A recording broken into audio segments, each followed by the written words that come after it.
Y'all, I've been on a true crime and document rabbit hole. So I wanted to kind of go over what I've been watching. So I'll just go over this particular documentary, crime documentary called Devil in the Family, The Fall of Ruby Frank. Now,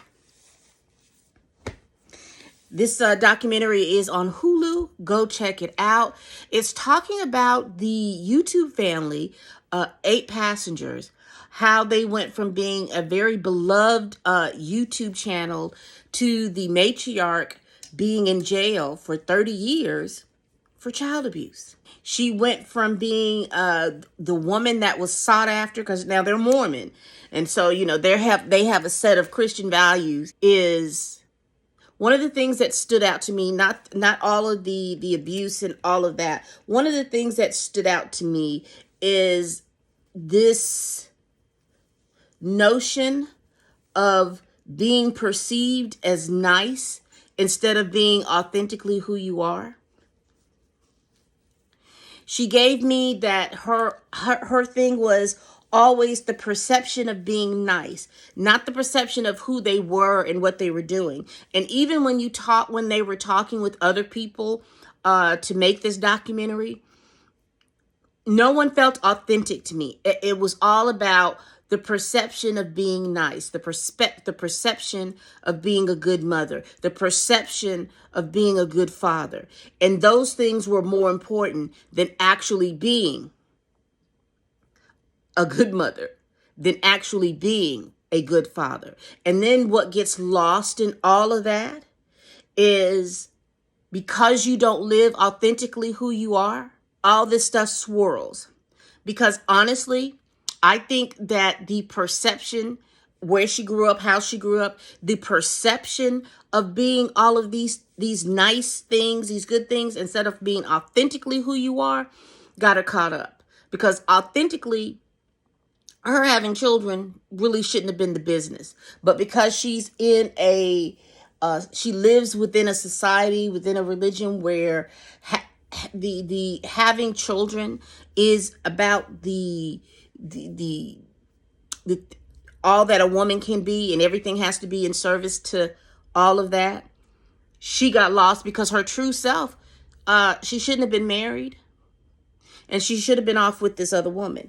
And that's what they did. And her need and all of those things kind of swirled around there. So there was some swirlings around her sexuality. There was some swirlings around her, particularly in not living in her purpose. Now, I don't want anybody to mishear me and think, oh, well, this is why she did it. No, she's got evil. She was an evil woman. But if people were living authentically as they are, you could kind of catch the fact that just because you're a woman and just because you're pretty doesn't necessarily mean that you should be somebody's mama. And even when you talk to the children, the son has that, she put that son through hell, making that son believe that there was something wrong with him, all because he didn't want to film anymore. That was a natural response to having to film all their life. And so she had that boy go through all that stuff and go through all that therapy and all that other stuff, making him feel like there was something wrong with him, and there literally wasn't anything wrong with it.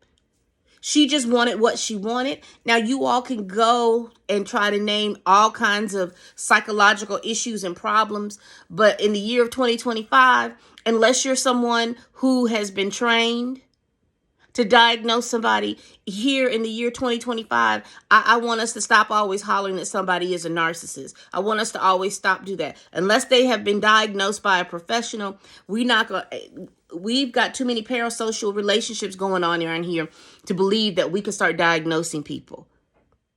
I think what I was watching, the fathers need to feel like a man, and again, how the tenets of manhood was basically surrounded by the fact that he was married. He was in competition. You notice how when he first came on, he was very excited about being in competition with other men to get this woman's affection. And he was so enthralled by the competition, and then him having what the prize was, he didn't go through the terms of he didn't go the terms of agreement. He didn't really look and see who she was. It was just the fact that she was put forth as this prize, and people were competing for this prize. But they I want to add here that they got married really quickly. He was so in competition with other men to get her and to get her affection and to marry her. He really didn't have enough time to sit down and figure out who she was. It was all about, I need to marry her because there are other men who she's looking at, and I want to beat them to the prize, which was Ruby. If he was allowed to live authentically who he was, instead of within this parameter of who he ought to be, oh, you need to be a husband, you need to be a wife. And I don't want anybody to mishear me, because you all will get to hollering, you don't want anybody to be married. No, what I want is people to live authentically who they are. And when you live authentically who you are, you're gonna get you're going to have certain people gravitate to you. But if you understand who you are and what your standards are, you're going to gravitate to those people that are kin spirits like you. And like I said, this is for me, Pam Entertainment TV, watching this documentary. The things that stood out is those poor children, to have to go through that to go through the hell that they went through because their parents didn't know how to figure nothing out, because they were so stuck in this bubble of trying to appear like they are nice people, and what that whole bubble and what that encompasses, and that their surroundings encompass all of that. Oh, we are happy, good people. We are nice. We live in a neighborhood and everybody is nice.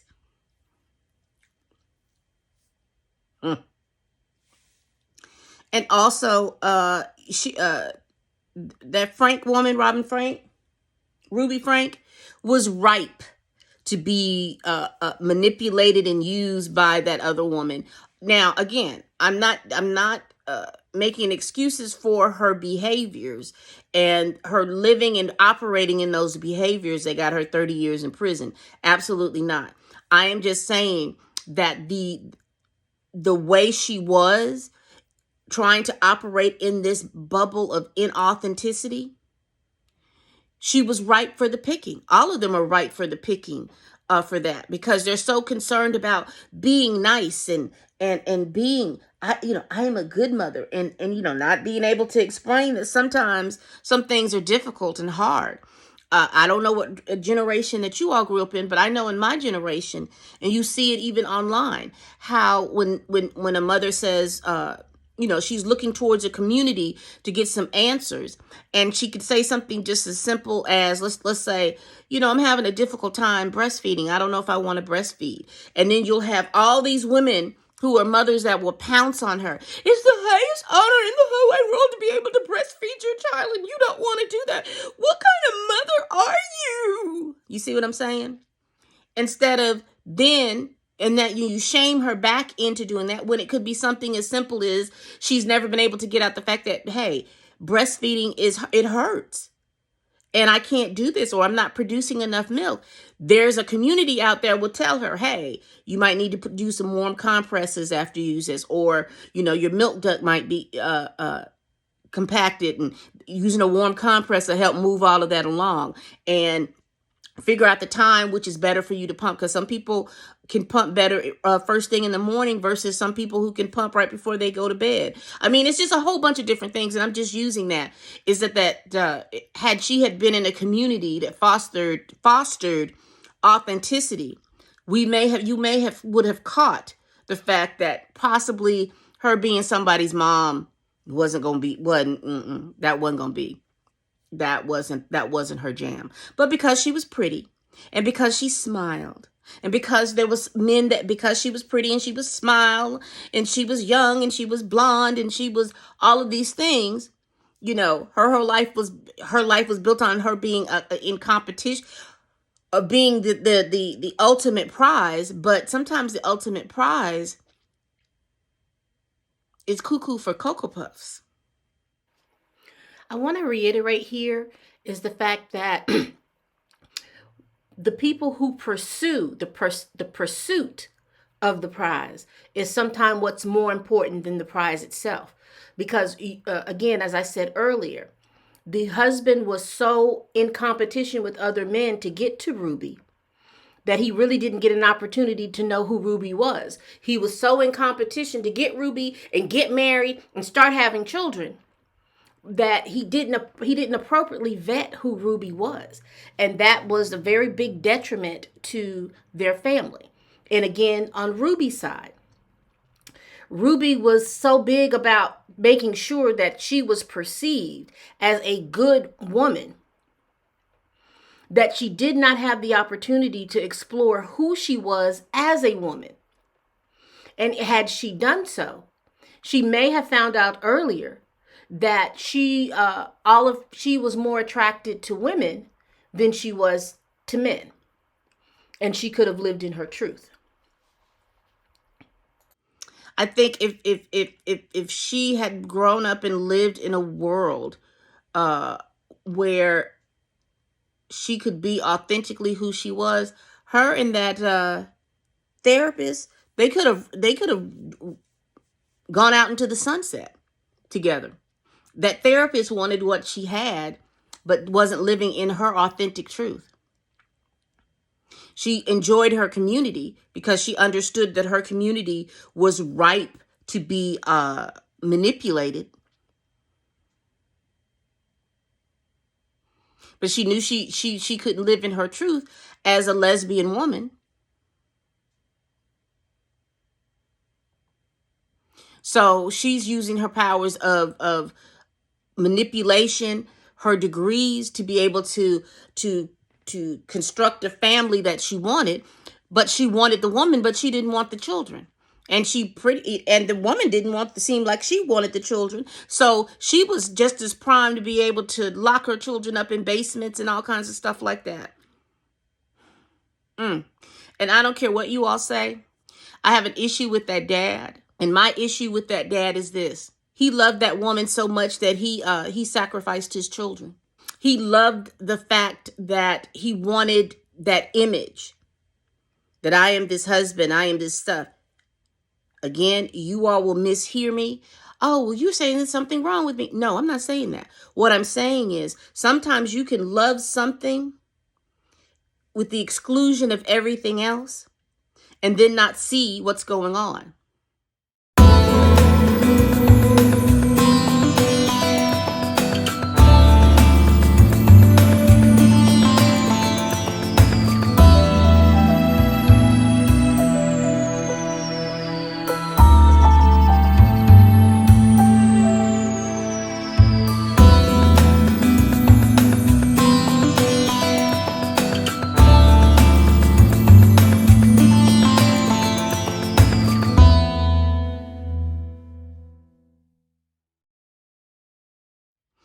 He loved her and he wanted her to be happy, that he sacrificed himself, he sacrificed his happiness, and he sacrificed his children because he didn't want people to know that he had